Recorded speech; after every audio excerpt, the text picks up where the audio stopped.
Hey guys, do you have a screenplay you need feedback on? Well, you are in luck. I, Julio, the half of the Contrarians that speaks with an accent, I'm doing official screenplay coverage now, and if you're a listener of the show, you'll get a discount. Just email wearethecontrarians@gmail.com and tell us which is your favorite episode of the podcast and why. Turnaround is about 2 weeks, and you'll get detailed notes that are even more thorough than what we do in the show, although it'll also be less funny. For more information, email wearethecontrarians@gmail.com or visit our website, wearethecontrarians.com, and click on the Julio Reads Your Scripts link. Your voice is beautiful.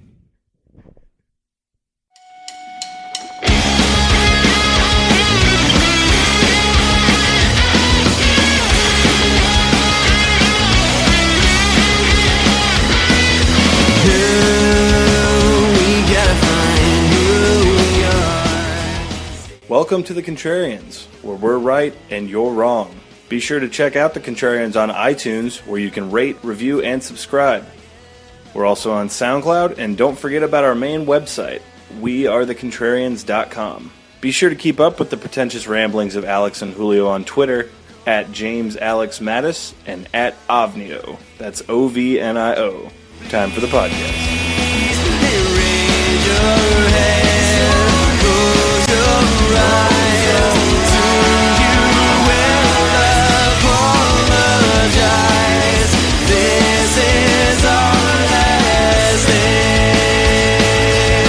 Hello and welcome back to the Summer of Travolta here at the Contrarians. I made this joke last time, but it's getting hotter and hotter outside, and it's getting hotter and hotter inside with the Summer of Travolta. We might have broke the thermometer tonight. Your headphones are melting in your ears right now. We're here today following up on Phenomenon with, as Julio mentioned, Look Who's Talking 2. It's a movie that has John Travolta in it. It's a sequel. It is a sequel to the, according to the Amazon Prime description of Look Who's Talking 2, it's a follow-up to the $100 million box office smash Look Who's Talking. This podcast, it's on a tight budget, so we couldn't spring for the Criterion. This time we just had to settle for the Amazon Prime version of it. The rental on Amazon Prime. But at least we still have 47 hours to rewatch it as much as we want. This is true. Look Who's Talking 2, again, the name of the game, the star of the summer, John Travolta, is at the helm of this. Alongside him... Is he at the helm of this? He is at the beginning, but then it becomes Kirstie Allen's movie. I mean, nothing wrong with that. Kirstie Allen, excuse me. Yeah. It is not the summer of Ali, though. No, it's not. So, but she was still in her prime here, so she's got to get her licks in when she can. And then also, for a brief period, Gilbert Gottfried takes over the show. But John Travolta, as part of this, I guess we would call it an ensemble cast. Himself, Kirstie Alley, and then the voice talents are lent to us of Bruce Willis and Roseanne Barr. And Damon Wayans. Yep. Damon Wayans gets the and credit. Inadvertently topical with Roseanne.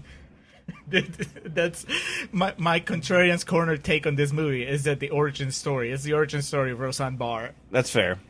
It explains why she is the way she is now. Amy Heckerling returns to the podcast. We probably 20 episodes ago or so when we covered Loser. She returns with this movie of obviously the first one based around Kirstie Alley and John Travolta having a baby. We, as the audience member, get to hear the baby's thoughts because they don't understand the children. If I'm correct. I hope not. Otherwise, the movie failed completely. But no, I don't think so. So what we start off here is basically repeat. We just start back from the beginning. You know, kind of it's The Hangover 2. It's the exact same story all over again. With slight differences that make it worth watching. And we get a National Geographic-esque opening with an explanation of how... Oh, wait, don't get ahead of yourself. Okay. Wait, I have some... I'm sorry. Very scarce quotes here. I was going to say, so you did find some. Julio was struggling to find quotes for this movie. Yeah, I found lots of names and websites, and then I even tried following. This time, I followed the links, and the websites were dead, or the reviews were already gone. Like, the websites were still there, but... Go away. Yes, we did not There's watch no this Look movie. Who's Talking 2, and there never was. Travolta's been paying off these hackers everywhere. All these reviews are buried in the desert next to the E.T. game. I have 3 negative quotes. This movie's at 14%. It's at a very rotten 14%. It's at the bottom of the trash can. Yeah. Chris Hicks from Desert News, Salt Lake City, says, simply a one-joke movie that too quickly wore out its welcome. Andrea Beach from Common Sense Media says, comedy sequel has lots of cursing, sex, stereotypes. And then finally, Ken Hankey from Mountain Express, Asheville, North Carolina, says, why? Come on, Fair. Ken. We know the first one made lots of money. And again, it's only 80 minutes, so you can't really get too mad about it. It's almost like, why not? Yeah, exactly. We're printing money here. Come on. Yeah. So we're going to now officially Contrarians Corner, where we rage against the Rotten Tomatoes score, regardless of how we feel. If you want to know how we feel, just wait for real talk in the second half of the show. Well, Contrarians Corner or Real Talk, either or, the opening scene here of How a Baby's Made is just educational. I've not, I want to know how they made it. I didn't grow up here in the States, so back in Peru, the approach to sex education, or at least back when I was growing up, was nowhere near as graphic as this movie or anything that I've seen.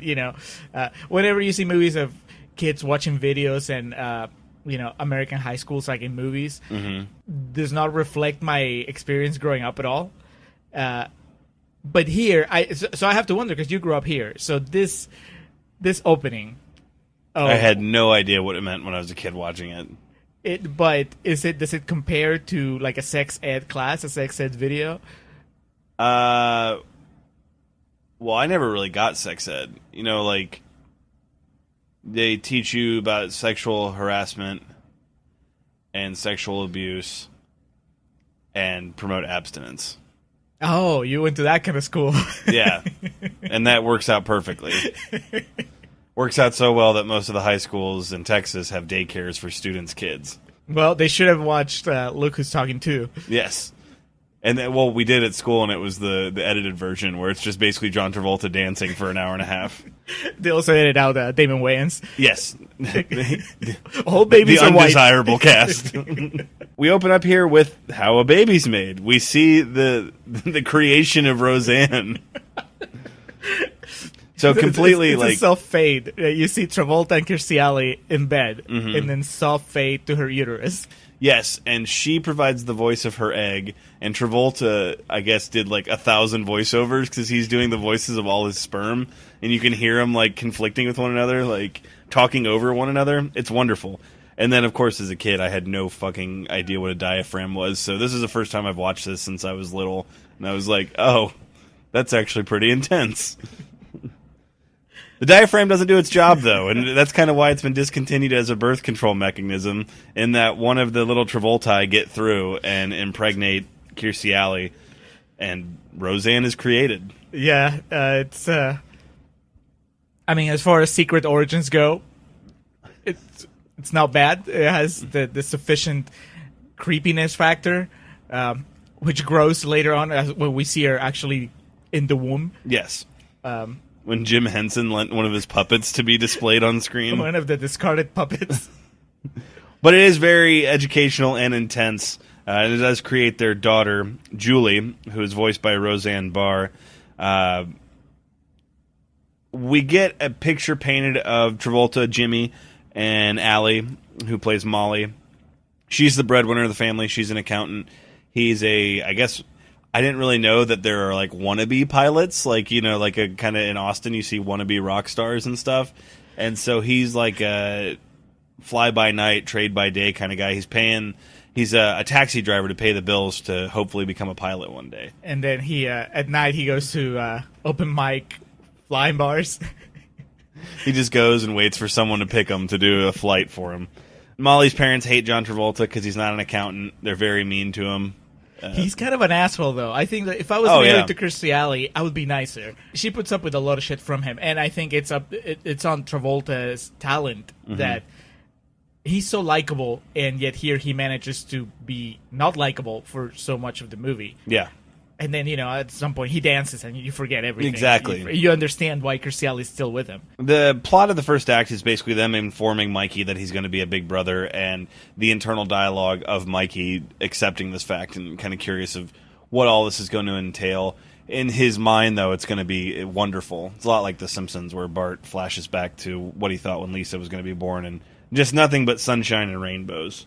So for us, in the summer of Travolta, this is the reunion of Travolta and Bruce Willis. It's Butch and Vincent. Right. But in the real world, this was the genesis of that partnership. This was the first time. This is where the resentment started. Right. It now, started to build. If you're watching Travolta's movies chronologically, when you get to that scene where Travolta calls... The Pop-Tart scene. Oh, no, excuse me. No. Punchy. Punchy. Yeah. When it's like slow motion, punchy palooka. Now everything suddenly has extra layers of meaning because, of course, Travolta was changing Bruce Willis's diapers. Due to the financial constraints of the relationship they're in, Molly and Jimmy have to switch off and on of taking Mikey to work with them. And it creates issues for both of them. One of which is I was right about Paul Schaefer being in this movie, as we get a shot of Jimmy doing a cab ride, and I said, hey, that's Paul Schaefer. And Julio's like, no, it's not, you fucking idiot. And my sister was watching this with us, too. I'm sorry. I'm just very bitter about this because when the end credits rolled, it showed that it was Paul Schaefer. Hey, I pointed out that it said Paul Schaefer in you the did. credits. So you had already given up. You acknowledged my Right. vindication. I'll have to wake my sister up to tell her what's up. Mikey creates issues there. At the accounting firm, Kirstie Alley's boss just absconds her for bringing her child to work. Poor man's Steve Carell. Kind of. Like a taller, skinnier. But I also- went for poor man's Rick Moranis. It's a mix. Just Steve Moranis.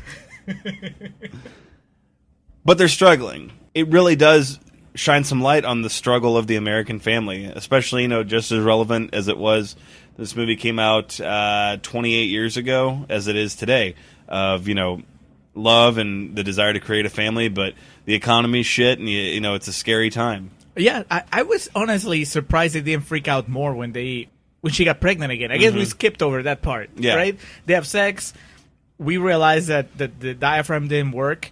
And then literally the next scene, she's already pregnant and they're fine. So it was, I haven't seen, unlike Alex, I haven't seen the first Look Who's Talking. I've seen bits of it back home in Spanish. So it's almost as if I haven't seen it. I own the VHS trilogy they released that still had the scene of Grado shooting first in it. Travolta shot first. That's why he's not allowed to fly anymore. Hey, Mikey! So to me, I was coming into this relationship, this dynamic between Travolta and Kirstie Alley pretty much fresh, right? So to me, in the first 10, 15 minutes, they look like a functional couple. They have sex. They're potty training Bruce Willis together. That's right. We forgot to mention that. That becomes like one of the prevailing stories of the entire movie. Yeah, that's the Bruce Willis subplot here. The story arc of Bruce Willis is learning how to piss in a toilet. Yeah.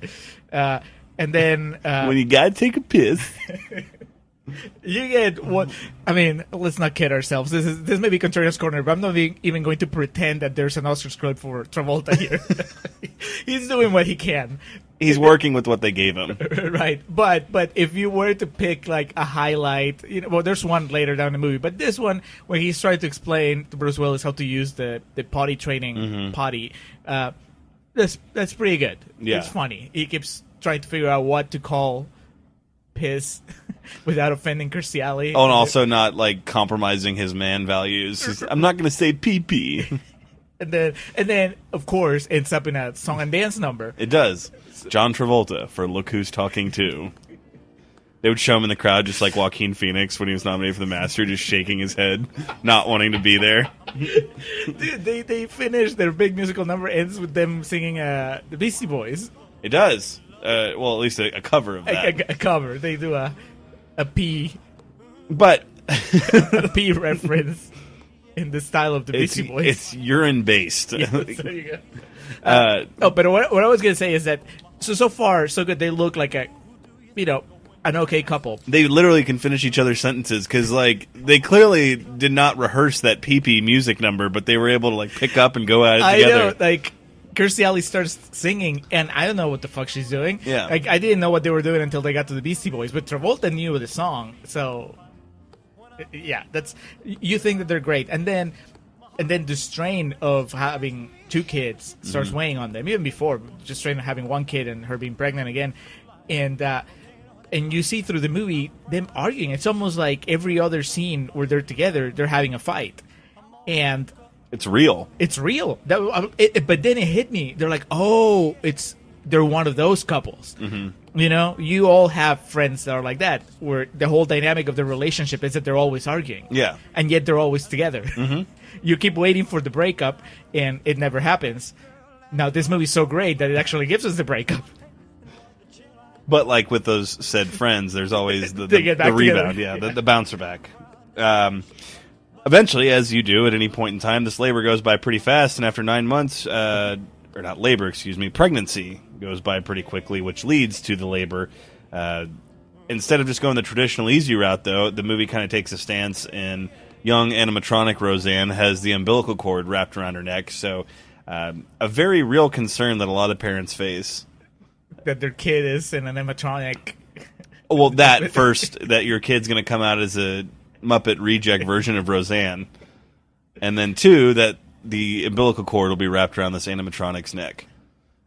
Which leads to her having to have a cesarean, which fixes both problems, because the baby comes out looking like a baby.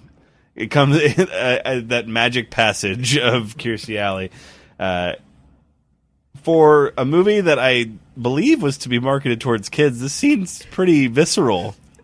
There is a lot of blood. Yeah. And the movie acknowledges there's a lot of blood because Travolta passes out. And like the doctor takes a handful of something tissue away, and then the baby comes out and it's all good. But I mean, we definitely took the scenic route getting there. Well, it's not all good. I think that these are all subtle clues that this kid's gonna grow up fucked up. I mean, this kid grows up to be Roseanne. Yeah. So, like I said, this is the Roseanne origin story.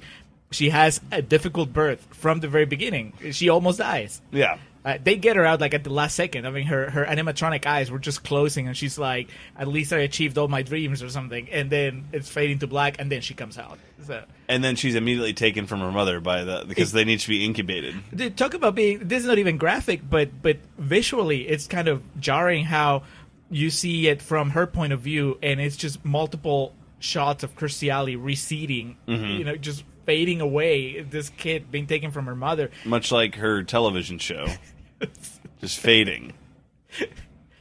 If you play that scene backwards and the background noise, you can hear John Goodman. My notes here. C-section. Julie is born. And all is well. And we go about, and I think we jump ahead here probably 4 or 5 months, because Kirstie Alley finally has the confidence to basically take Julie out to the park, because we're introduced to the literal token black character of the movie, Eddie, who's voiced by Damon Wayans. So a little bit of real talk mixed with Contrarians Corner. As we're watching it, there's a part of me that's just dreading that there's not going to be a black character in this movie because it's so old. Mm-hmm. And by old, I mean, it's old enough that. Yeah. But also hoping that there's a black character to in the keep movie. Up with your Travolta narrative. Exactly. Yeah. With the Roseanne Barr, like, oh, this is where it happened. And it really. It's this black kid voiced by Damon Wayans, who's friend of Bruce Willis, and they both take the little baby car. It's called a stroller. We'll never have kids. They'll need to learn that. They take the stroller, and for about 10 seconds, they kidnap Roseanne. Mm-hmm. And thus, the seed of racism and hatred towards black people was planted.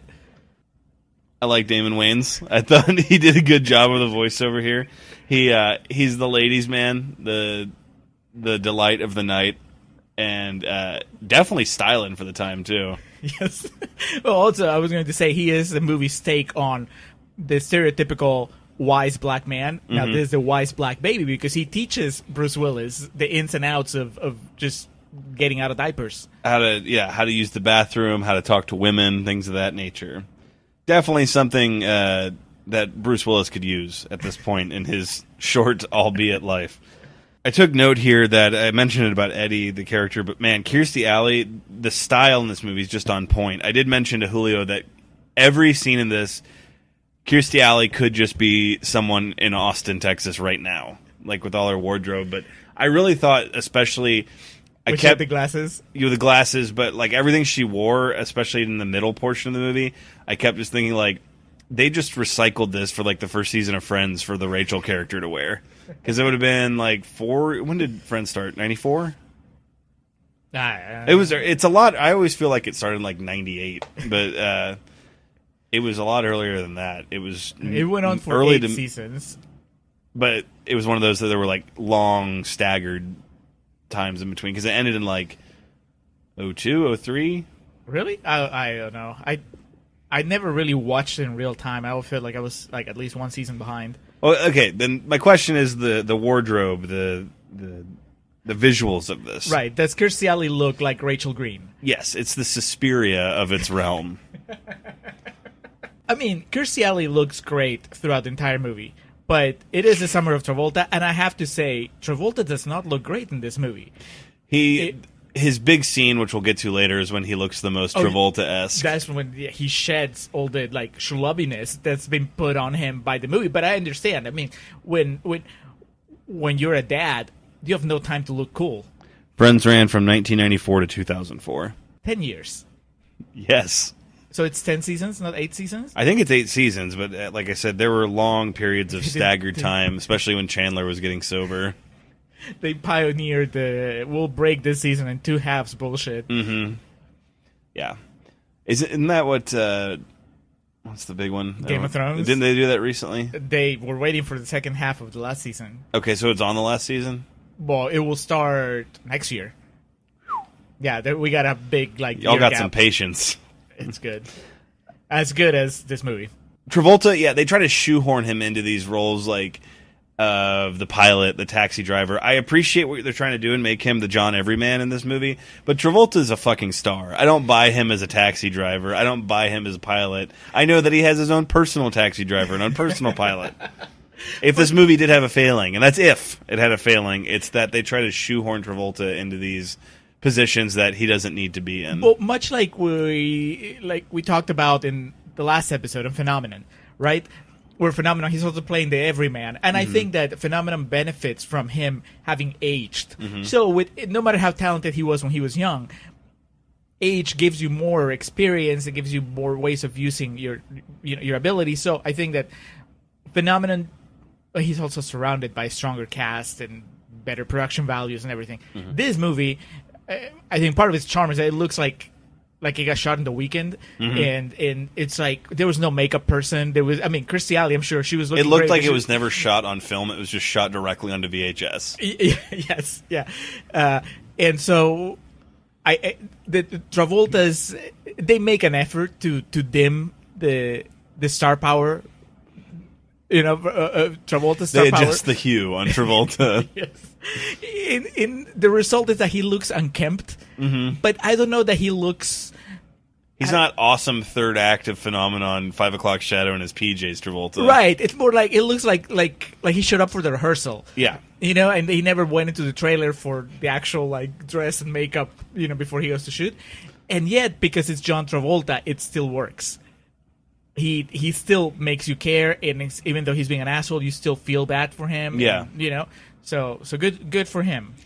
So where you have been wrong is saying that Travolta does not have an Oscar scene. Oh, what did I forget? Our next sequence in the film is when the serious fighting begins, when he tells Mikey he can watch a cartoon. Kirstie Alley says, I don't think so. They get into a fight. They go out in the hall. They're yelling.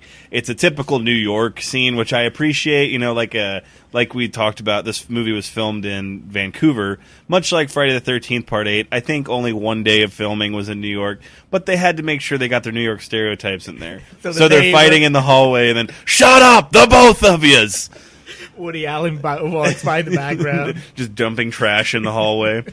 When they go back in and the babies are watching them fight, and then we just get a static cut to Travolta going, why did you just put me in a fucking dress? I honestly forgot about that. Powerful. I remember the fight, and the fight is good, but I was also thinking, I mean, we're like 4 or 5 Travolta movies in, so it doesn't compare to the Oscar. The competition is stacked. Right, yeah. Right. Even Battlefield Earth. I don't know if we've talked about this on air, but we're going to do the Travolties, right, at the end of this, where we... Oh, no, we hadn't, but now I love it, and there's no way that we're not doing it. Okay, cool. Travolties? Yeah. I love it. I can't. Or the G's. again, for a movie that, to my understanding, was geared towards kids, Travolta screaming "fuck" is pretty intense. It's like hearing your pastor say "fuck." Yeah, but also it's just a very real fight. I can see kids watching that and drawing parallels with overhearing their parents fighting, and now realizing how serious it is, right? Well, now realizing the cultural and gender insensitivities of what Travolta is saying. Years later, decades down the line, there's like this subconscious thing that bubbles up. You just yell at your wife, "Well, you put me in a fucking dress! Oh my god!" Well, I identify as a woman, so thank you. No, I saw that. That was the best thing I saw on the internet today. Was if I said the Sandlot 2019 remake, you play ball like a girl. Well, I identify as a woman, so I'll take that as a compliment. Still haven't seen that movie. I always forget that. I know the line. I just don't understand. Okay. That's non-podcast related. I'm going to kidnap Julio the night before his wedding and make him watch The Sandlot. That's what I should have done before your citizenship test, was make you watch The Sandlot. Moving along, we get racist Casey Jones. We've heard throughout the film of the character of Stuart, who is Molly's brother. Is referenced several times by Jimmy Travolta as the screw-up of the family, always calling, begging for money. He bursts into frame. He's like Kramer. He knocks on the door, and he's there to crash and get money. But his first line is something about damning, I believe it's the Orientals, how they're taking over the country. Yep. And a few scenes later, he shows up with a gun and goes... No, he's got his gun at all times. And again, baby Roseanne is being exposed to all these things. Yep. Yeah, he goes on a big speech later on about, what you're going to do when the world goes to hell and you have to defend yourself and take stuff from people, and it's like, you need a gun. Well, he has like two separate lines about just condemning liberals. Yeah. There's another part where he didn't get a job, and he comes back and he's like, and I was applying to some liberal crybaby organization. Yeah. Let's call a Trump voter. He would have voted for Trump. Oh, absolutely. And the movie actually gives him sort of a redemptive arc, where you go from being like, man, I hate this guy, to I hate this guy, but he means well. Which I found personally that's how I've come to be about a lot of Trump supporters. Like, yeah, he voted for Trump, but man, he can make a good burger. He voted for Trump, but he was trying to catch that burglar. The Trump life has been a hard one on Casey Jones, as this was only 2 years after the Teenage Mutant Ninja Turtles film, and he's aged considerably since then. And what's the actor's name? Ilias Koteas. And he's aged much more even since then. Yeah, or maybe he's just that great of an actor. He just metamorphosizes into... He chameleons into whatever he's doing. He was in... He doesn't need the attention. No. He was in Shutter Island, right? I don't remember. He's in a lot of stuff. He was in Public Enemies. I do remember that. I always get him confused with that other guy, and you probably do too. Rory Cochrane? No. The guy that's in one of the CSIs or one of the Law and Orders. David Caruso? No. Of course, I don't even remember his name. Who's in Man of Steel? I couldn't tell you if it's Ilias Koteas or if it's this other guy, but you know who I'm talking about? He's one of the, special ops. Chiwetel Ejiofor? Yes. Okay. No, I have no idea who you're talking about. I got him for a while when I was younger. I used to get him confused with Rory Cochrane, but that's here nor there. Jesus. No. Maybe it's Rory Cochrane that's in Public Enemies after all. During all this, the invasion of Brother Stewart and Roseanne, Julie being exposed to these horrible views, it's basically just chaos when he gets to the house. Travolta's pissed. Kirstie Alley's all excited that her brother's there. Mikey is left unattended. And he's in bed, and he thinks, maybe I need to go to the bathroom. And he goes, and he just looks at the toilet, and it's this big scene of, it's like when Neo comes face-to-face with Agent Smith, of you will not rule me. But then fucking Mel Brooks comes into play. Neo wouldn't have been ready for that shit either. Yeah, Mel Brooks and the animatronics make a comeback. It's this one scene in the movie. He makes sure he makes the most of it. It's kind of a shame that the toilet, because it's basically a talking toilet, and it's a shame that the toilet doesn't look more like Mel Brooks, just to drive the point home. For real, it should have just been Mel Brooks with like a fucking like a silicone head over the top of him. We've seen him do crazier shit in his own movies, so he would have done it for this. I have no doubt about that at all. But yeah, he's just yelling and spewing and spitting toilet water at the little kid, demanding that he gives him his pee-pee, and he's going to bite his tush off and all these things. Again, pretty graphic. Yeah, but definitely enough to scare a kid away from using the toilet. I don't want to use the toilet tonight. Luckily, you have a yard. That's true. I'm a man and I have a yard. I can just go out back. We get a bit more into Travolta as a pilot here. There's been mention that he's a pilot, and it's been so long since I've seen the first one, I can't remember if it plays a bigger part in that at all, and Julio has not seen it at all to speak of. But we get him, I guess he's like a chauffeur-type pilot. He's giving these private rides out, but it's not a fulfilling life. Well, he's a lot like Llewyn Davis playing for the basket at the Gaslight. Yeah, but it's also going back to him being good at portraying this character as unsympathetic, because so he's a taxi driver originally. The movie opens, he's driving a taxi. We don't see him flying anywhere, right? And Kirstie Alley feels bad for him and says, I wish that he loved this job as much as I love mine. And Travolta, he's a complete asshole and tells her, you don't love your job, and makes fun of her. And then his in-laws, Kirstie Alley's parents, get him a job flying planes, which is... I don't know how you do that. Right, and no matter how you look at it, it's an upgrade. And yet he finds a way to bitch and whine about it anyway. So he flies, and Kirstie Alley is like, was it great? Did you love it? And it's like, no, people were assholes that were complaining, and now I have to fly again because I'm just basically on call all the time. He doesn't even acknowledge that he's probably making so much more money. Well, and also I don't know where he's going. He's just kind of there. He's like, I'll be back later. And then it shows him landing in New York City, but we don't know where he's been this whole time. He's just flying in circles. Yes, giving private tours of the city. It's a massive improvement on his life, and yet he's still complaining about it. And again, if it wasn't John Travolta, I would have turned on the movie at this point. But it was Travolta, so I was okay. He returns home after a weary night of flying, and this is where we mentioned that Casey Jones' brother Stuart just fucking pulls a gun on him. He's coming into his own apartment, has a gun pulled on him by who he refers to as Travis Bickle, which is a nice throwback to the Contrarians lineage that we've done here. Oh, yeah. It's good to Taxi see driver, for those of you that may be confused. What's the Michael Scott line where he's like, he quotes from movie. Oh, you talking to me? Raging Bull, Pacino. They get into a fight in bed. Travolta and Kirstie Alley, not Travolta and Casey Jones, but that would have made a hell of a movie. It would have. But this is just what you think it would be. He wants that guy the fuck out of his apartment, and he's mad about it, and drops some unbelievably insensitive line about maybe he'll feel better if he goes to the top of a tower and shoots a bunch of nurses dead. Me and Julio are both just like, whoa! This movie, every time I would just finally settle down and be like, it is, I would forget the latest shock, and I would just settle back into, this is just a kid's movie. It would pull something like that. And then Travolta does this almost as insensitive as the fact that he grabs a pair of scissors and just cuts the sheet that him and Kirstie Alley have been fighting over. He just cuts it down. And that's one excellent symbolism for the crumbling of the relationship, but also just so mean. But in a moment of great acting, you can see on his face immediately he's not happy that he did it.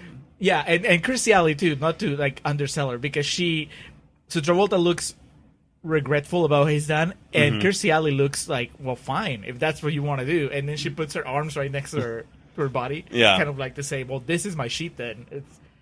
It's pretty good stuff. We get introduced to Gilbert Gottfried's character, who is just basically like the kid wrangler at this big, massive jungle gym these kids can play on. It's called Kids Gym, something like that. Yeah. I guess where you take your kids just to run around and be crazy if you don't want to take them to the park anymore. Expel their energy. And we get a bit more banter between Eddie and Mikey about how to go to the bathroom, how to pick up women, things of that nature. Gilbert Gottfried literally just playing himself here, hating life. I don't know that I have seen him in any movies. I've seen him on TV shows, and not even like actual fiction TV shows. I've seen him like as a star in Hollywood Squares or something, and I know him as Iago. Yeah. right? So in my And mind, the Comedy Central roast of Bob Saget. right? But even then, he's Gilbert. So to me, Gilbert Gottfried's always Gilbert Gottfried or Iago. or Iago. It's all the same. One has feathers and wings. The other one doesn't. But in personality wise, But same here. I guess Amy Heckerling and him were dating at the time because he's just being himself. He kind of sticks out in the movie. It's a breath of fresh air how blunt and curt he is, but it's like also you're if you were listening to this movie on headphones, this is where you like turn it down a little bit because he comes in hard. He has together this and his next scene maybe about 3 minutes of screen time altogether, but those are put in the like it's the Brandon Curtis principle here on the Contrarians podcast. It comes in with a bang. Eat the mic. Just go in there. But the fighting is at an all-time high. It reaches its apex here. I can't even remember it much like, relationships. I don't even remember what they're fighting about at this point, but Travolta just finally packs up and leaves. Oh, he makes the crucial mistake, and I love the movie for this because it was just so true to life. He makes the crucial mistake of issuing an ultimatum. Oh, that's right. You've lost. When you issue the ultimatum, you've already lost. Yeah. No matter which way the answer goes, the fact that you had to resort to the ultimatum means that you've lost control of this. And he tells Curciali, it's your brother or I. The all tomato, as they say on Community. Then he's packing up his shit and he leaves. To Curciali's credit, she doesn't pick one or the other. She just says that's not fair, and Travolta just, Right. She's like, she says, you've already lost because you've issued the ultimatum. Just get the shot. Travolta packs up and leaves. It's tough times for the family. I don't remember their last name. The Travolta family. The Travoltis. Oh, they're like, it's some like really Italian. Oh, it is. It's like Buttafuoco, but it's not. It's I remember they showed on Julie's her incubator, and it's something super Italian. Let's say it's the Buttafuoco. The Buttafuocos. Travolta takes off. We do get a day date he has with the kids where we see his thriftiness on full display. He's figured out a way to manipulate the movie theater system into getting in for free when he has his kids that with wouldn't him. work these days No. anymore. It's reserved seating, so he wouldn't be able to just sneak in. Yeah, honestly, I was looking at this scene, probably the most unrealistic moment in the movie. He has two crying babies. Because he gets babies. free popcorn. Yes, but also because he has two crying babies, and the man behind the counter is like, "Yeah, sure, go in." Like, sir, you're gonna have to leave the kids outside. You can chain them to that pole over there. But this scene also goes to show that he would just be an awful parent on his own, because we go from the movie to the next scene where the kids are completely lathered in chocolate ice cream, head to toe, just covered. And to be fair, the words he's saying do not resonate with them. Right. Roseanne's already thinking about guns and distaste for minorities and ethnics alike. And Travolta's just like, hey, this ain't your fault. And these kids are just looking off into space. Yeah. Too little, too late. But what these tough times do are build a bond between Mikey and Julie. I think any resentment they had towards one another, just basic sibling rivalry off the bat, a lot of that is quelled during this time because they realize they have to watch each other's backs because their parents may not be there for them. There is also an arc for the Roseanne character, which is by the end of the movie, she learns to walk. Not even the end of the movie, right? That's like 3/4 of the way, and she learns to walk. It's all the movie is so dismissive of her that it makes sense that her big climatic scene wouldn't be in the climax movie like before. And it's something that almost everyone misses. Right? Just Kirstie Alley sees it by accident. Yeah, and but that also Kind would of go like the to second season of Roseanne. It explains, when you've been neglected because there was so much more drama going on while you were a baby, then you would strive to get the spotlight so hard when you're an adult. So it all fits. Back at the kids' gym, the junior gym, I can't remember what it's called. It does have a really catchy name.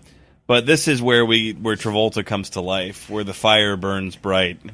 This is where we see him through the eyes of Kirstie Alley. The neutron star that is John Travolta is once again on screen in the year of 1990 when he was considered box office poison. He brings to the table what he's about. Tarantino watched this and was like, I got some writing to do. He comes in and he's trying to help Gilbert Gottfried just, wrangling these kids and get them under control. And then just out of nowhere, Elvis comes on the PA system in this building wherever they're at. And Travolta does this incredible dance number. And he's fucking Travolta. It's not even a little bit of dancing. It's the movie full on stops so that Travolta can dance. It's a full number. Right. And it's not like, dancing with the kids where you're being silly. No, this is professional choreographed dancing going on around the gym, and the kids are kind of in the background. But for these precious 2 or 3 minutes, probably like closer to 2 minutes, it's not even a full song, but it's Travolta's movie. Well, this is where Kirstie Alley realizes, fuck, I got to wrangle this guy back because he's like in his tight pants, he's got his good slick shoes on. It's almost like he lost weight for this one scene. Yeah. Oh no. When they do the profile shot of him, like on the side of the building towards the New York City skyline, when you see him twisting and grinding and jiving, it's like, goddamn, yeah, he looks svelte. He's Danny Zuko. Again, like we said in the Phenomenon episode, there is no way that he actually lost weight. So it's just the costuming department dressing him schlubby and then dressing him better, and that makes all the difference. But yeah, you get a couple of key cutaways to Kirstie Alley, who starts rolling her eyes at first, and then by the end she's perspiring. Passion. Oh yeah, she grabs because she's been and, oh my, she's been having these wild daydreams and illusions of him doing better without her. Yeah, basically thinking that he's out there cheating or what he could be doing, buying new cars, things of that nature. So this definitely serves as a reminder that he didn't just do that for him also. He was showing off for her. He wanted to show that the goods were still there. And she reciprocates. In the next scene, she gets really jazzed up in some nice little ditty and, waits for him to come home. And as we mentioned, man, I mean, the Kirstie Alley's attractiveness level has become like a big punchline. But, man, she brings the bacon in this movie. She's competing against Travolta. Like, prime I know. Travolta. Yeah. If not at box office success, at least. It's like Brothers when you had Jake Gyllenhaal and Natalie Portman on the same screen at the same time. It's like, holy fuck. There's too much beauty for one world right now. Kirstie Alley, this is something that I would condemn the movie for, if not for the fact that it's depicting what a toxic environment the Roseanne Barr baby is growing in, right? Because it shows the baby eating makeup. Right. She neglects Roseanne so that she can primp herself up. And then she just basically leaves her self-esteem, her pride at the door. And she's just telling Travolta, hey, just take me back. Yeah. And Travolta has the nerve of turning her down. Sorry, baby, I have to fly. But in an all-too-real scenario of the stay together for the kids type feel, they are immediately, the connection's back when Mikey's able to successfully use the toilet for the first time. Yes. Or pee-pee in the pate, as they like to say. They start a conga line around it. Yeah, a conga line that includes Casey Jones and his new girlfriend. Oh, the happenstantial best friend that we forgot to mention. Yeah, not Rosie Perez. I thought it was Rosie Perez throughout the entire movie. Then we got to the credits, and it wasn't her.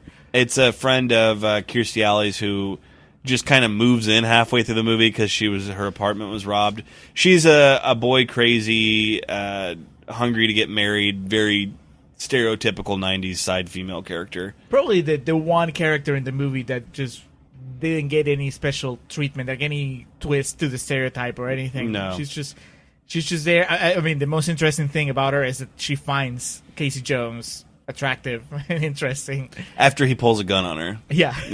Weather gets real bad in New York, and it's time for another Travolta flight. Molly tries to talk him out of it, talk him off the proverbial ledge. She's watching the news, hearing how bad this is going to be. And Travolta's just, he's set in his ways. He's not going to hear any of it. She actually goes down to the tarmac and fucking gets on the plane to stop him from flying. And it turns out she was right for doing so because the flight's immediately canceled when she gets on there. The power of a woman's intuition. It's true.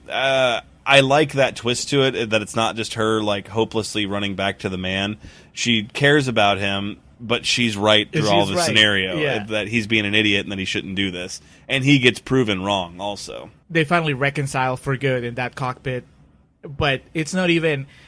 I like that the movie doesn't try to give you the illusion that, well, now they're this couple that's going to be fine. Because even as they're saying that they love each other and accepting it, Travolta is like, oh, he says, okay, you're right. Are you happy about it? And she's like, I don't need to be happy. I don't need to be right all the time. And Travolta's like, yes, you do. And he's like, yeah, they're going to keep arguing for the rest of their lives. Mm-hmm. But they make each other happy. Some couples, that's how they work. That's their fuel. They just, the moment that they haven't argued for a while, that's when things get fragile. Speaking of fuel, Molly left Stuart in charge of the kids back at the apartment. A cat burglar breaks in because it's New York City. Just living there, you're just taking a gamble.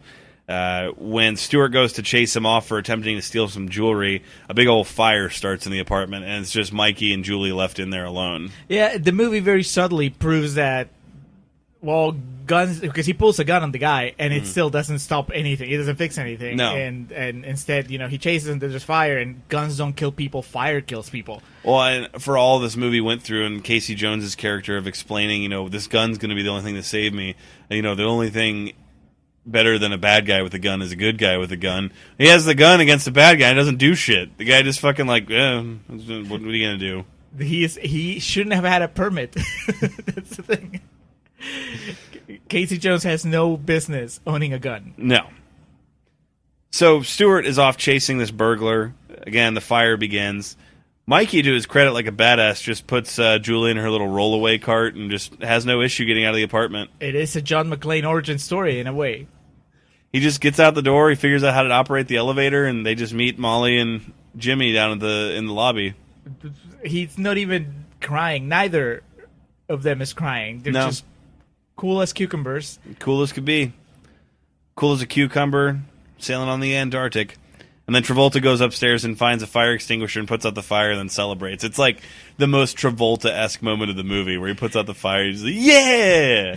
Well, it's also the most realistic moment because he has to look at the instructions first. Yeah. Which is exactly what every time that I look at a fire extinguisher, I was like, oh yeah, I should know how to use these because one day I might need to use one.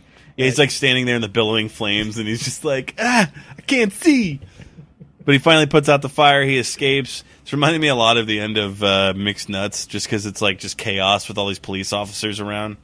But everything works out. Everything works out exactly perfectly. Everything's good with Molly and Jimmy and Mikey and Julie, the Buttafuocos, and then Stuart and the happenstantial best friend are going to get married. They decide there on the spot. She's so impressed by how he didn't save the day. But somehow he got... because he tackled him. The guy, the burglar's arrested. Yeah. Then we cut to again, everything's just okay, so we're back at Molly's parents' place for a barbecue or a picnic.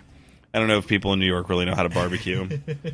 Julie and Mikey have this discussion about what it's going to be, from this point going forward, what life's going to be. The most bittersweet moment in the movie. I don't know how intentional it was, just because we know, much like when you're watching Solo, and you know that, oh yeah, this is young Han Solo, but what the future holds for him, he's not going to keep that smile on for too long. And here you're watching these two kids, and you know that one grows up to do A Good Day to Die Hard, and one grows up to be Roseanne Barr. It's the end of Revenge of the Sith. Roseanne just... No! Yes, Roseanne Barr is a terrible human being. That's what I'm saying. But Mikey tells her he's going to take care of her, and they have each other. And then, of course, Sonny and Cher's You Got Me, Babe plays, which is such a great song. But can you tell me the number one thing what do you think of when you hear that song? I was trying to figure out while we were watching it. I was like, somebody singing it, but Groundhog Day. Oh, no, that's not. Oh, okay. No, because that's the song every morning that goes off oh. on his buzzer. Yeah, it's a great song, though. There's a movie where two people are singing it in one of those terrible karaoke scenes. It'll bother me until I Google it, and I'll do that when I get home, probably. Gotcha. Okay. Well, that was... we were talking. So the answer to "Look Who's Talking To," not that it's a question, but is Roseanne Barr. Roseanne Barr, still talking. Look who's tweeting. Look who's tweeting too. Look who's tweeting now. Look who's not on the air anymore. No, that's the final movie in the quadrilogy. I don't know. No, because there's already 4 of them, so. It would be the Return of the Jedi of its franchise. Okay. Would be, look who's canceled now. All right. It is the summer of Travolta. Let's get off Roseanne Barr for a moment and let's go to real talk. Yeah, beforehand, let's just close it on that. Let's just Fuck Roseanne, terrible person. No need to actually bring up in real talk because this is how we really feel. This is going to be more about Travolta and the movie itself. Just as I thought. Just a regular old toilet, huh? Wait till I tell Eddie about this. Eddie and his bonehead ideas. Hey, you little pisher! I'm talking to you! Oh, no, what is that? Hey, you're supposed to give me some pee-pee! Where's that pee-pee? We're talking about pee-pee here! I need that pee-pee! Oh, no, Mr. Toilet Man! Listen, I've had it with you. You better give me that pee-pee. Give it to me, or the next time you sit on me, I'm gonna bite off your tushy! Yes! Yes! And we are recording for Real Talk now.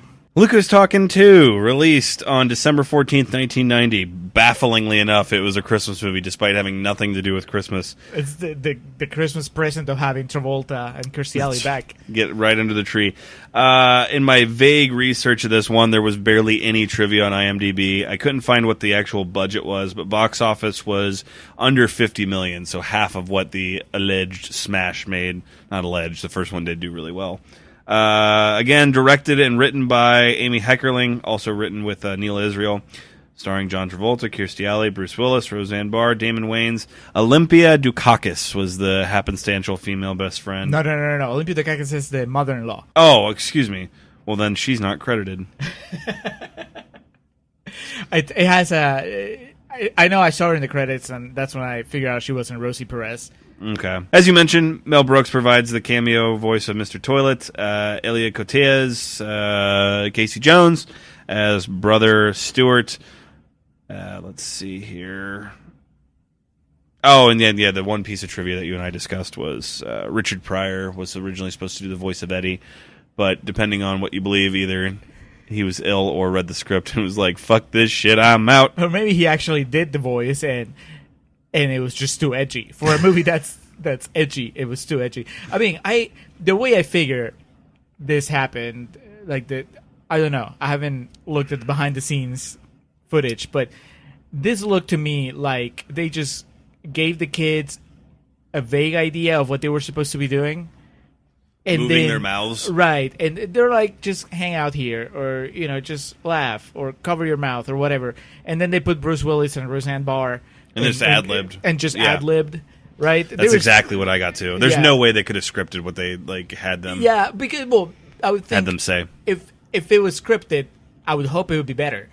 It just feels like, okay, we're doing what we can with the footage we have, right? I got a hammer.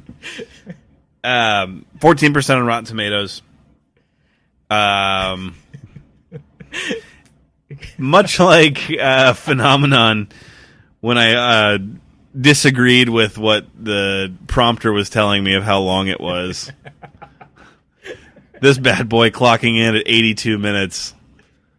It somehow, a movie that's less than an hour and a half, drags. It's pretty brutal. It's rough. It earned all of that 14%. Yes. Before yeah, I was about to say, before I start launching into it, one, we're getting into real talk now, which, as we've kind of explained in past instances, this is where we really feel, as you can tell by the title of the segment. And then two, who the fuck liked this movie? Well, there were besides me when I was a little kid.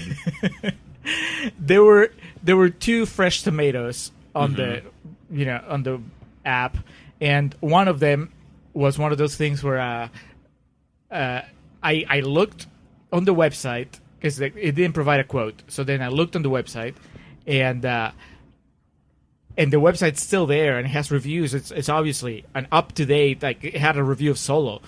But then I did a search for Look Who's Talking 2, and... Redacted. Yes. Error. 404 not found. Yeah, so then the other one was from Entertainment Weekly, and it didn't really list who the author was, but it also didn't have a quote. So I went to the Entertainment Weekly website, and I did a search for Look Who's Talking 2. And there, Owen Gleiberman, on December 21st, 1990, at 5 in the morning, he posted his review. This will give you some context. The kiddie movie juggernaut rolls on. First, there was Teenage Mutant Ninja Turtles. Then, Problem Child. And the breakaway smash Home Alone. Now, elbowing their way into this month's pack of big gun releases is the film brandishing the mightiest kid pick credentials of the year. Look Who's Talking 2. a sequel to last year's wisecracking baby hit. So it's grouping Look Who's Talking To with the first Turtles movie, Problem Child, and Home Alone. Yeah, I was going to say, the first Turtles movie is a good movie. I don't even know that it's a kid's movie. I wouldn't. It's a teenage movie. When I was watching as a kid, I remember going, when Raphael goes, damn it! And home, fuck off. Don't put this shit in the same stratosphere as Home Alone.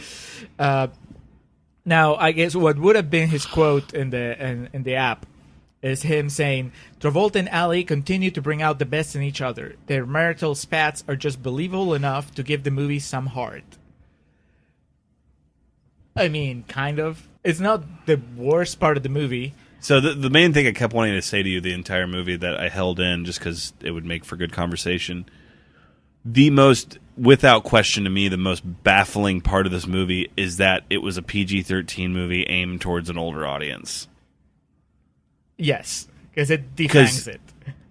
Yeah, I mean, you could easily imagine how much money they could have made if they made like a G movie based off this bullshit. I thought you were going to say if they made this rated R. No. But I mean, like, it's supposed to be geared towards a younger, childlike audience with like the jokes and whatnot. Yet they're saying fuck, and they have that one, the opening sequence of how women get pregnant, and then two, the rather graphic C-section scene. But you said it worked on you when you were a kid. Yeah, that's what I'm saying. Like, the fact that my parents let me watch this does not speak for all. I'm just saying, I don't know why they went out of their way to establish it as a PG-13 movie when they could have just done PG and probably made more money doing that. Because they get a lot of complaints about, little kids being traumatized by all the gore. Yeah. And the crazy puppets. The C-section. Oh, God, that terrifying animatronic of Roseanne. It just baffles me that they chose to continue on and go out of their way to make it a PG-13 movie. See, I'm the opposite way. Well, maybe I'm not thinking box office wise. I'm thinking pleasure wise for your audience. I mean, I guess kids are getting a kick out of it no matter what. But an adult audience, if you went R-rated with this kind of story, right, and you can actually let Bruce Willis and Roseanne and Damon Wayans be actually funny doing the... Because that was the worst part of the movie for me, the kids. They're not funny. I don't find them cute. I don't find them funny. It's really distracting that they decided to make it look like they're talking. It's like, just don't... I prefer it if you just don't have them move their mouths, just so it actually looks like sounds like it's their in internal head. dialogue, right. Yeah. But here, it was just like bad dubbing over foreign language movies. Dude, that's the main vibe I got, too, is like old Japanese movies, just like Wayne's World 2, when they do that scene with them. Very well. That is your cost. Bruce Willis kept going over and over. He would keep talking and the kid's mouth was already closed. Yeah. Or he would stop talking and the kid's mouth was still moving. It was just annoying. But that's like sloppy, minor... lazy. Yeah. But I guess you could say that about a lot of this movie. And I don't want to say lazy because I'm sure that, people were doing what they could, right? But overall, it didn't feel like a movie that... What I said about Travolta's appearance in Contrarians Corner, it's kind of true. I don't know what they're going for with making him schlubby, right? But it doesn't really look like schlubby on purpose. It looks like accidental schlubby. He's not John Travolta, pretty much. Yeah, I mean, maybe he's miscast. Except that he then looks uncomfortable. Yeah. Okay. Actually, I think that's it. Right? Because he got on stage, I was going to say, he started dancing, doing the Elvis number, and we both looked at each other, and I said, he came alive. Yep. We're 60 minutes into the movie, and he actually looks that like... That was hashtag my Travolta. Oh, yeah, definitely. The rest, it really looks like a table read. Yeah. He's just there, and he's doing the bare minimum, and you can kind of like, well, why would he do any more than that? Yeah. Because he's surrounded by all these really cheesy jokes about, the kids are talking and they're... Very just late 80s, early 90s stereotypical characters of a movie. Yeah. I was not crazy about his relationship with Kirstie Alley, and maybe if the movie acknowledged that it's a little bit toxic, I would be fine with it. Yeah. But it's just like, oh, he treats her like shit, and then, well, he cries, or she cries, and then he decides to, oh, well, I'm going to stop yelling at her for a little bit. And then he breaks up with her, and she has to basically beg him to come back. The whole thing is kind of icky, seen through the prism of 2018 adult eyes. Obviously, if you're a kid, you don't care. And if you're in the 80s or 90s, early 90s... Well, every movie needs a villain, and in this movie it was Kirstie Alley, so... Well, no, it was Casey Affleck, Casey Jones. Casey Affleck is today's villain. Oscar winner villain. No, I think that the Casey Jones thing, it's also, I don't know, there are times where I just can't get past plot developments or character decisions, and I don't understand how Kirstie Alley's character puts up with him, even though it's her brother, and I guess she loves him and whatever, but that guy is just... A loser. He's a loser. He's obnoxious. He's also... He's pulled a gun out. Right. He's the worst kind of person you could have around two kids. And so it doesn't make sense. No. Even though she's the nice one in the relationship, it doesn't make sense logically. Travolta's Still, right. how protective she is of her kids. Like, right. Yeah, it like betrays the character for her to be okay with all that shit. Yes. And you would think that at least the movie's gearing towards either her realizing that her brother's a loser and needs to go, or the brother redeeming himself and proving that, oh, maybe Travolta was judging him too harshly. Yeah. Right? Neither happens. The brother proves that he's a loser, and they can't take care of kids. They have to rescue themselves from a fire. Right. But then he's still part of the family, and Kirstie Alley just embraces him. And, of course, this is me probably way overthinking this movie. Yeah, Amy Heckerling did not anticipate people dissecting this movie that much. Right, but she's made so much better stuff. Oh, yeah. Right? If you tell me that this is from the woman that did Clueless, she did Fast Times too, right? Mm-hmm. Yeah, Fast Times, and even Loser, which we were not crazy about, but it was at least a movie. Coherent. A movie that had something to say and whatever. This is what I thought, actually, halfway through this movie. I said, this is another 48 hours. Ooh.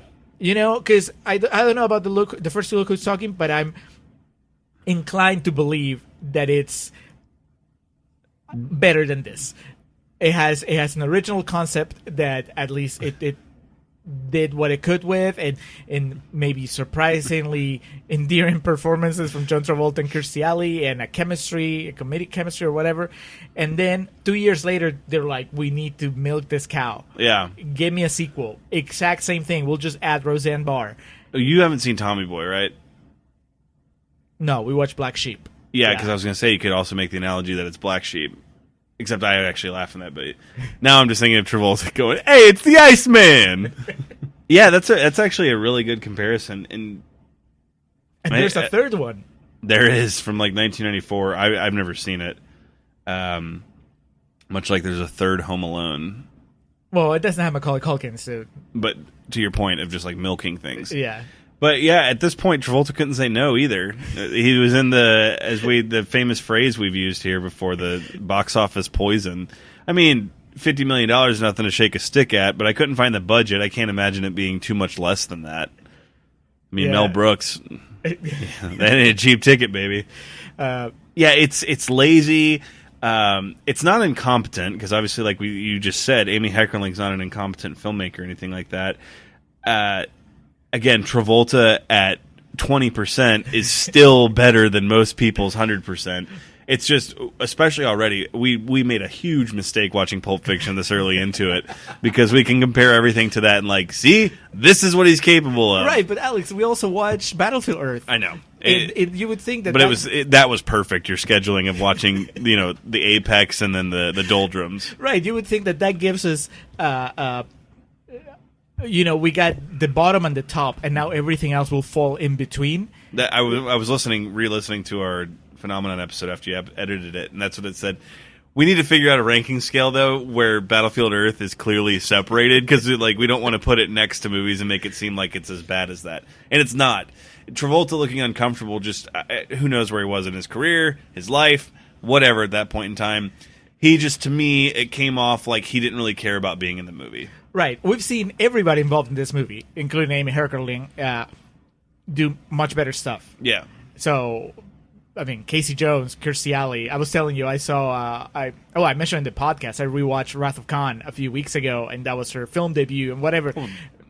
Cheers. Yeah. Right. It's like, but you trace lines from those people's careers and at their highs. Even Bruce Willis is doing voiceover work. Exactly. Yeah. It was, and that might be the biggest letdown because I expected it to be kind of a mediocre sequel. Oh, that's right. You had never seen it. I keep forgetting you'd never seen it. The original, right? But to me, you've never seen this either, right? No, I've never. This is my first full-on exposure to the Look Who's Talking franchise. I will probably be the last, but I remember thinking. You opened the vault. Goes back in the vault. I remember hearing about how hilarious Bruce Willis was, and how creative the whole thing was, and how that was really what put the movie. Whenever I remember hearing about Look Who's Talking, it's not, oh, this is the John Travolta vehicle, the Kirstie Alley vehicle. It's about, oh, it's the funny baby with Bruce Willis's voice, which could be true because again, we didn't watch the first one. Right. Yeah. So coming into this, that was probably the biggest disappointment that Bruce Willis is not funny at all, and neither is Roseanne Barr. I mean, nothing with the kids made me laugh. I'm trying to think of anything I've ever laughed at with Roseanne.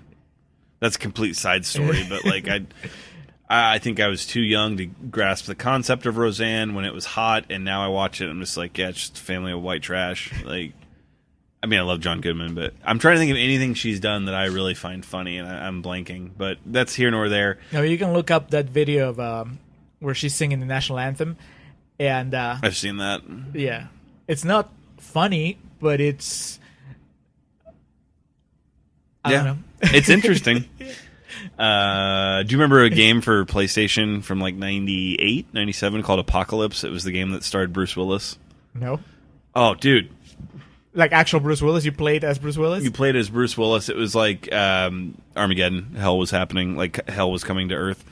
But that's the measuring stick of Bruce Willis voiceovers, because he does the voiceover for the character and everything. But it was one of those late '90s video games that like made sure. Were you a PlayStation or an N64 kid? N64. Okay. Not even a kid. I didn't get an N64 until I moved to the States. I was in my early 20s.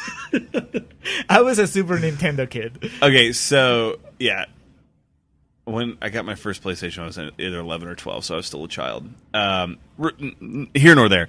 This Apocalypse game, like, yeah, you're Bruce Willis I think you're trying to save the president from the devil or some shit.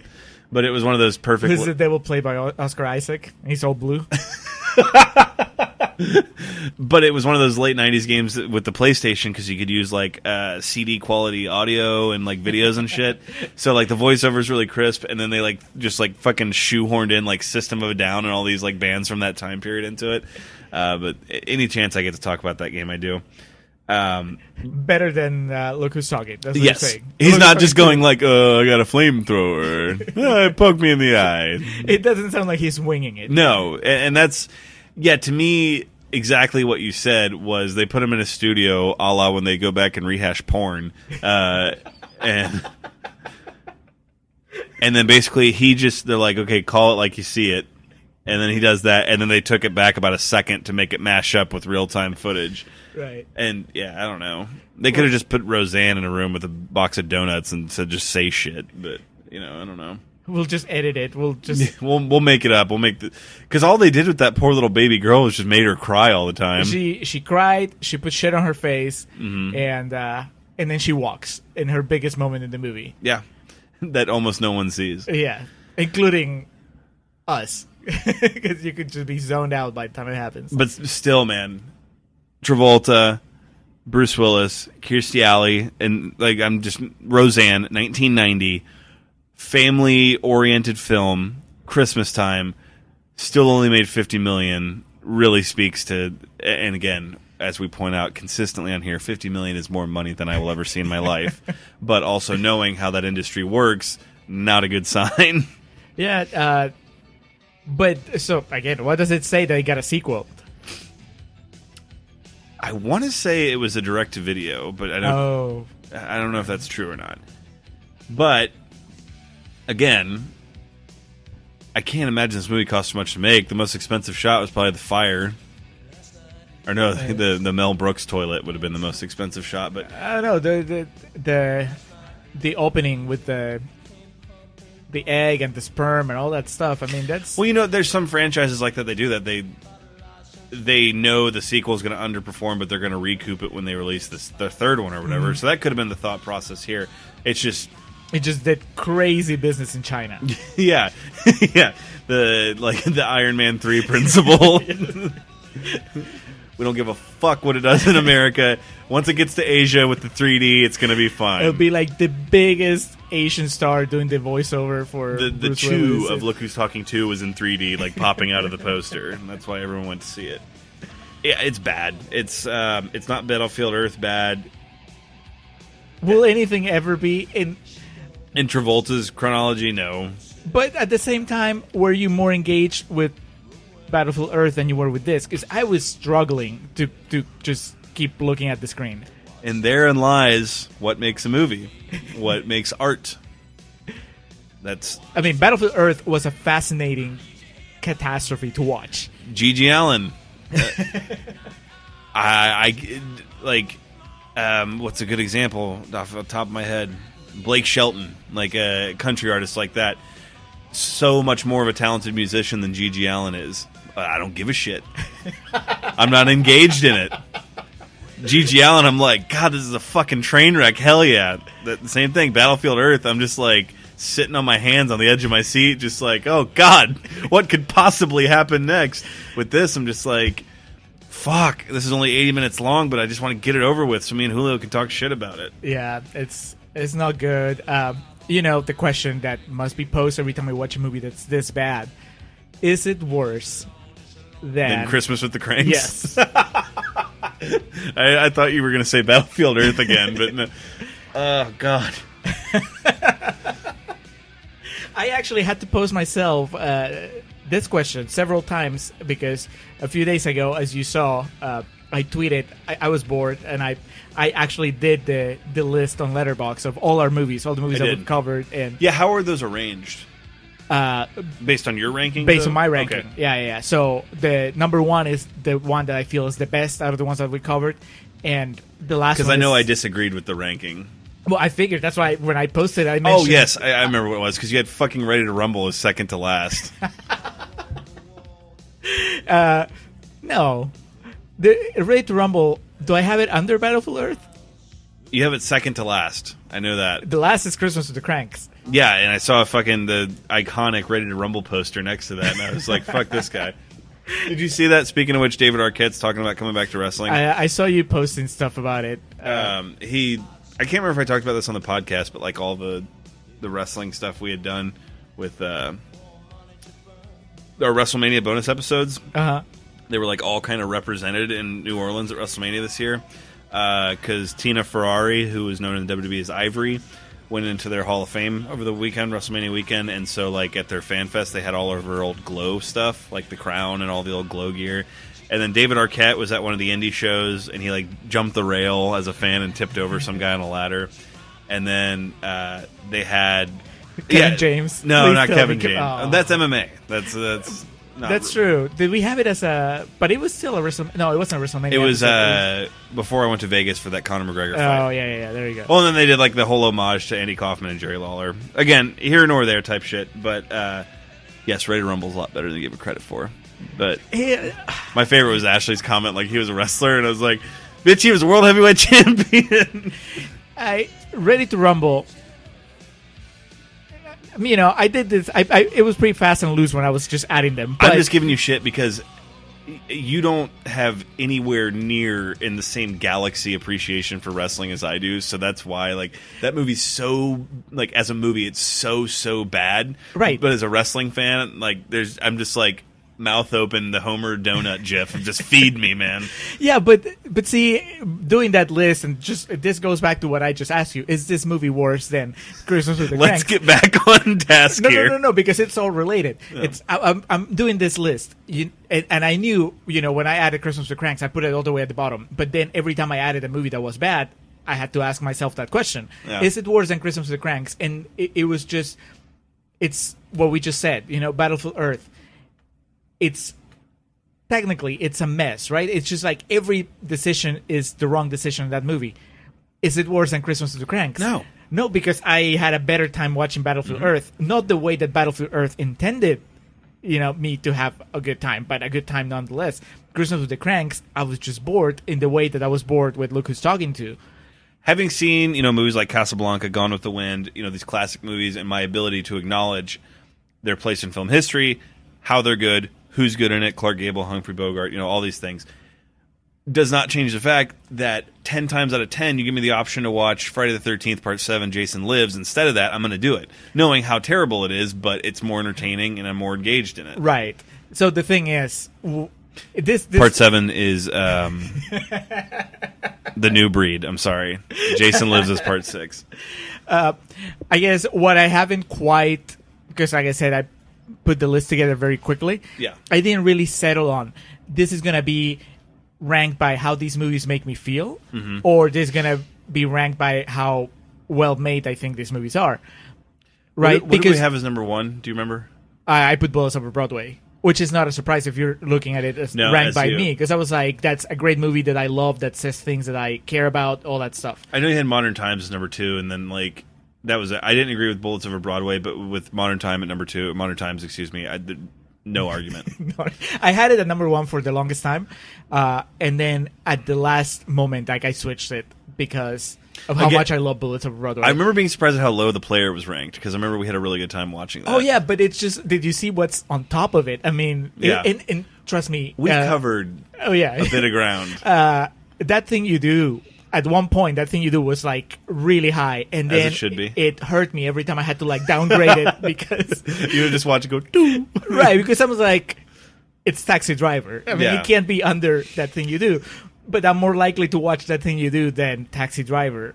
So to get back to the nucleus of this entire podcast, eventually we're going to have to ditch the Contrarians name and just call our podcast "Is It Worse Than the Christmas with the Cranks?" Because that's what it always comes to, and the answer is always going to be no. You're telling me that you had a better time, marginally better time, watching Look Who's Talking To than you did watching Christmas with the Cranks? Yes, and part of that could be that I saw it before, so I knew when it was going to end. With Christmas with the Cranks. Excellent point. Excellent point. I just didn't know when it was going to end or why it kept going.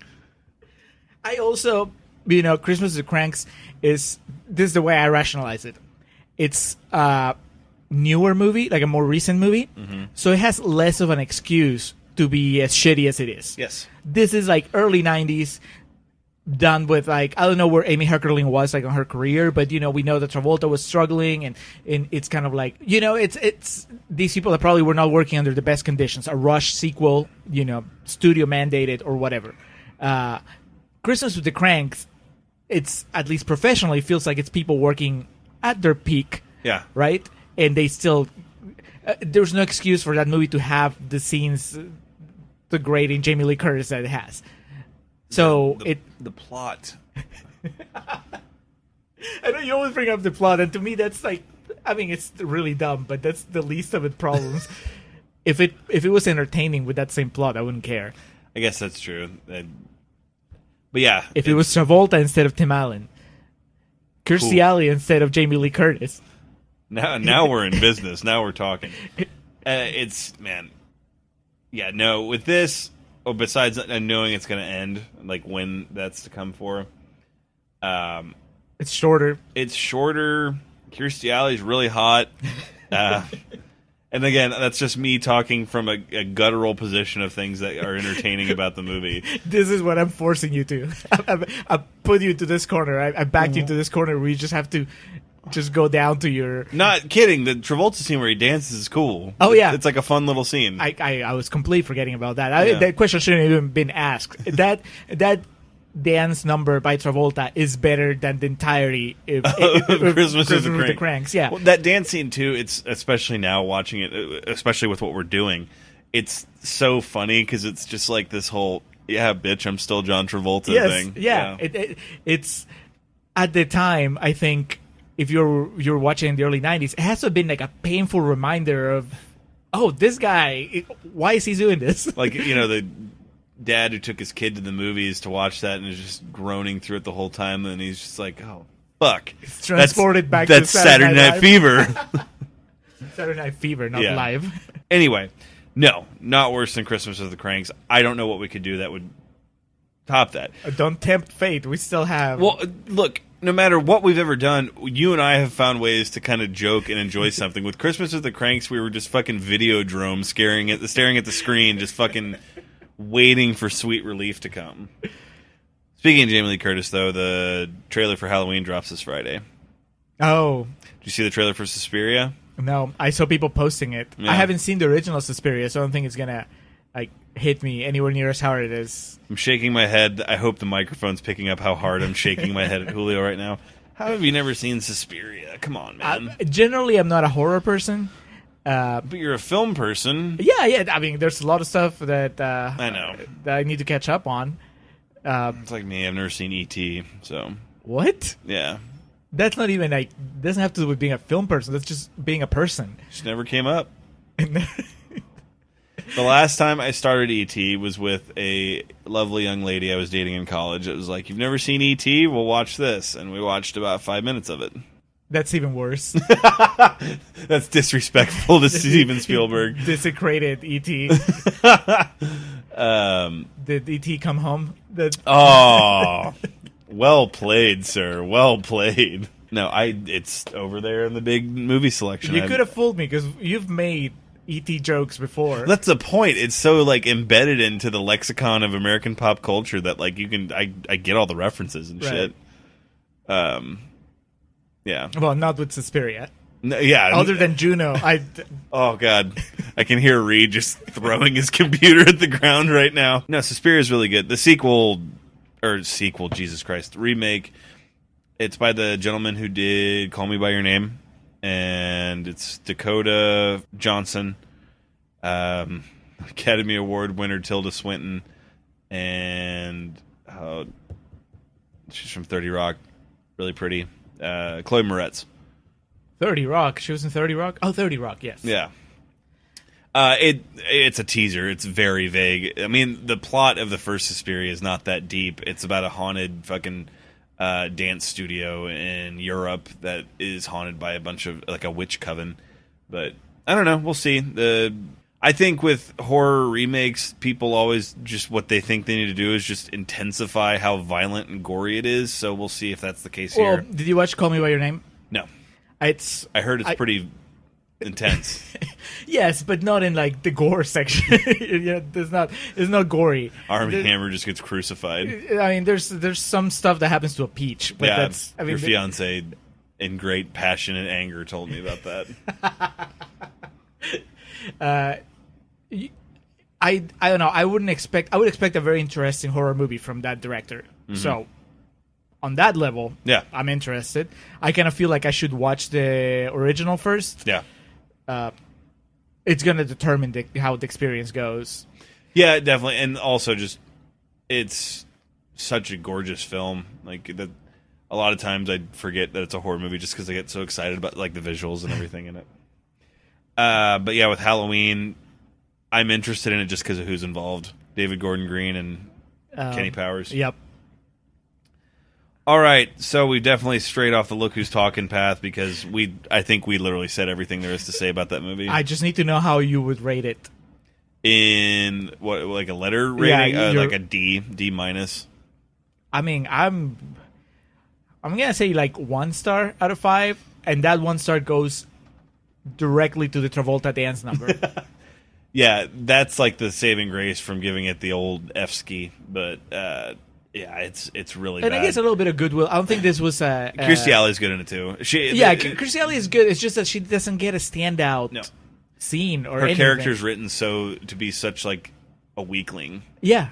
So submissive. I don't know if that's the case in the original.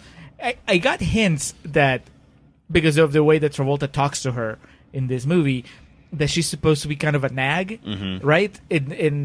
But she's never a nag in this movie. No. She seems kind of like a sweet person that cares about him, that tries to help him, cares about her brother. She seems more like a pushover than anything else. And I don't know. Like maybe, hopefully, the first movie does her character more justice. But yeah, 1 star. All right, so moving along. Oh boy. Plugs. Well, okay, next on the Summer of Travolta is Grease, which I am fucking pumped about. Oh, Alex, I think so far we've agreed on every movie in this experiment of ours, but I think this might be our first big argument. We'll cross that bridge when we get to it. I fucking love Grease. Plugs.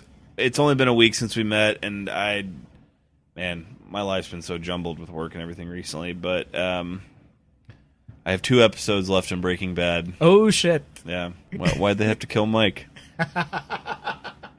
Oh, you're there. I was about to ask you, what were they? They just killed Hank. Oh, yeah. Wow. Unfortunately, I had that spoiled by someone, which I can't command too much sympathy. That show's been out for ever. But wait, was it one of those you mentioned something about Breaking Bad and then they hit you with the spoiler? Yeah. Or, that's kind of an asshole move, though. Yeah. It wasn't just someone talking about it type thing. It was I mentioned it and then it was just spoiled for me. I think we'll reserve just have a brick. The Contrarians Presents Breaking Bad. But having gone through everything that I've gone through on that show, because I started it probably back in November or December, just kind of trying to break it down since then, and just binge it when I can. I cannot imagine having to have watched that in real time.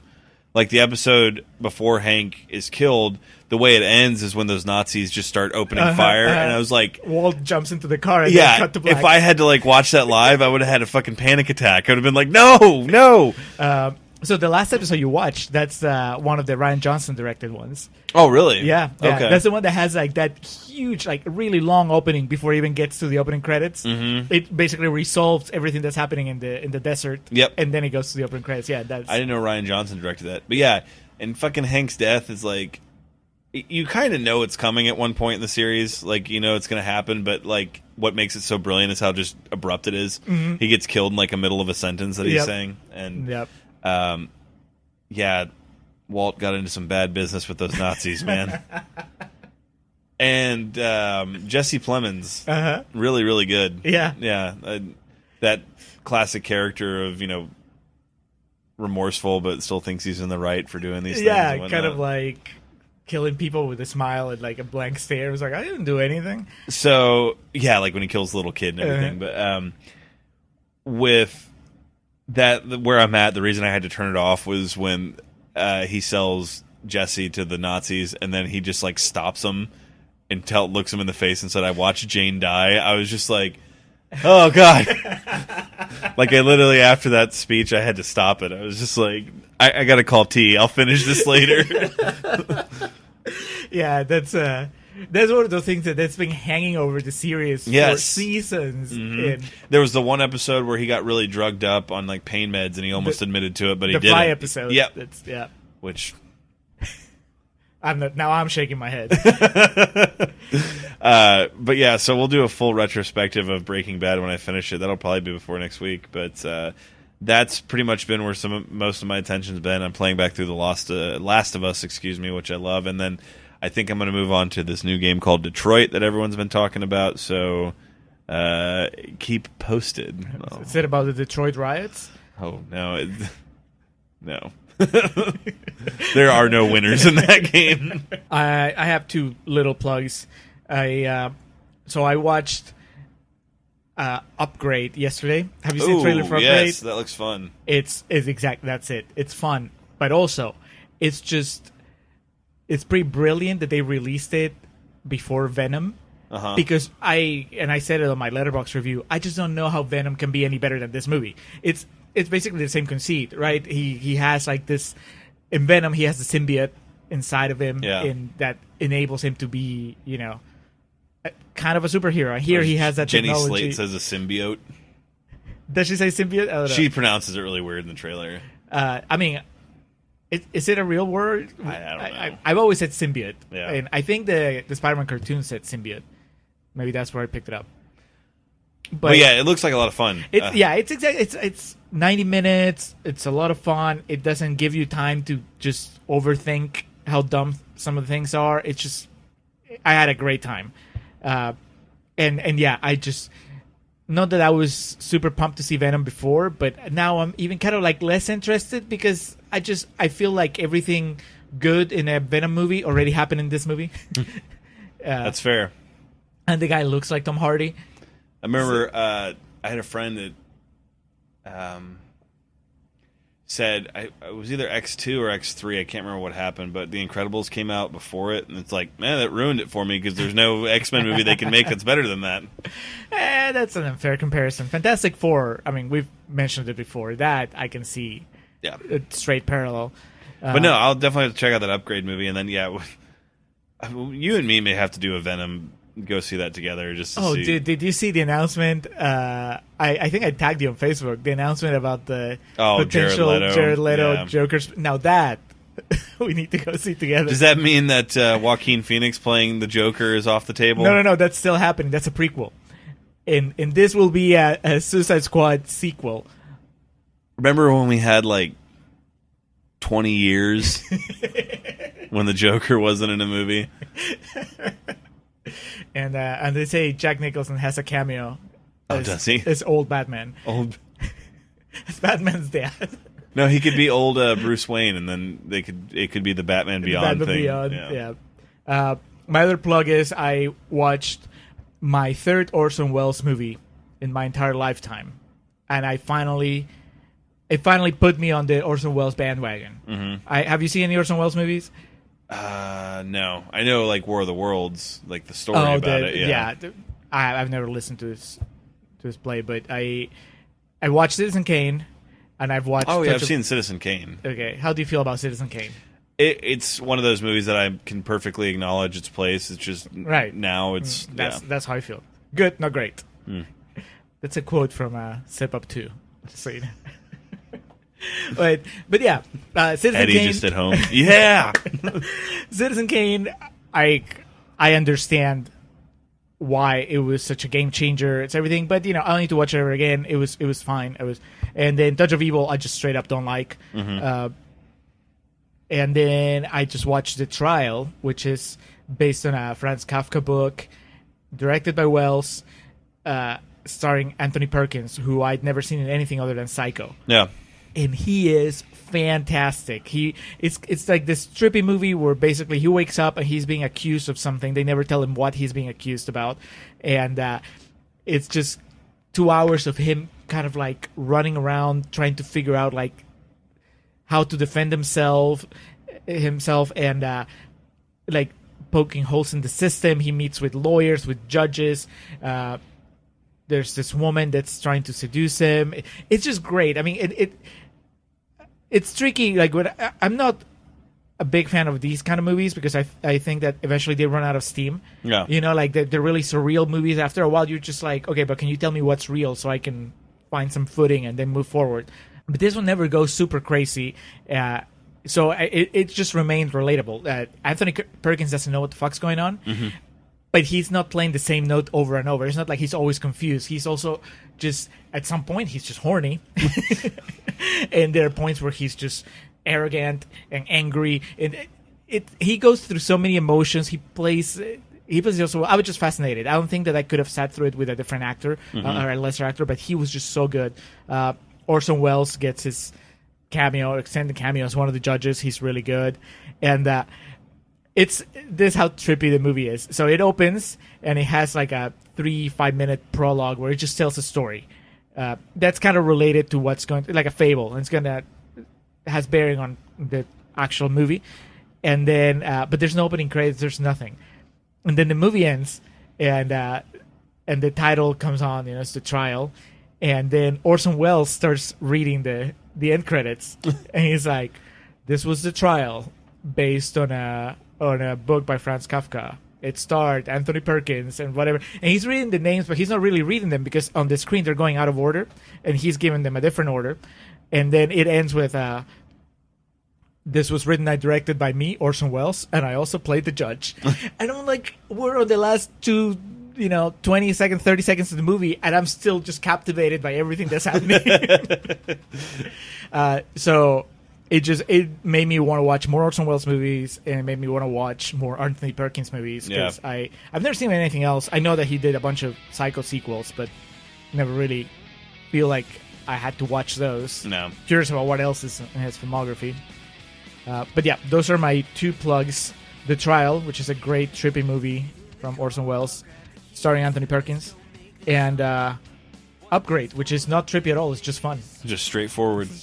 2 ends of the spectrum, both a great time. Super like high class movie buff, artsy fartsy movie, and then just pure B movie sci-fi. It's blue is the warmest color in the A-Team. A great time. As always, the festive years for our opening and closing tracks. Their songs Summer of 99, Take Us Out, and Start Us Off Always is Last Stand. As always, we greatly appreciate them helping us out, lending their music our way. Also, Hans Ruth Gieser designed our logo. He can be reached at mildemonios@hotmail.com. That's MILDEMONIOS.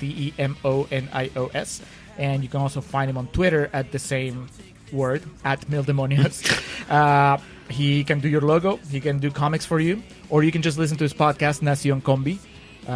That's in Spanish, but I was going to say, if you speak Spanish. Even if you don't, I mean, that's a good way of learning. You can pick it up, yeah. Or just impress someone by just saying, I'm listening to this Peruvian podcast. And they don't even need to know. Yeah. Yeah. That's all you have to say. Yeah, that's right. Julio, thank you again, as always, for being here on this trek down the path of Travolta. And a week from now, we're going to take a trip to Rydell High, and I'm very excited about it. Because, Grease is the word. I have so many hot takes about Grease that I just can't wait. It's just going to be... It's like one of the first conversations you and me ever had about movies when we first met, was you just burying the fuck out of Grease. So, as always, we appreciate you all tuning in, listening, downloading, doing what you do, streaming us however you listen to us. We appreciate it for tuning in for more of the Summer of Travolta. We're going to continue on with it. We got a lot of summer left to go. The temperatures are going to continue to rise. But for now, that's going to do it for us on The Contrarians, where we're right and you're wrong, and we will see you for Grease. The summer of 1999.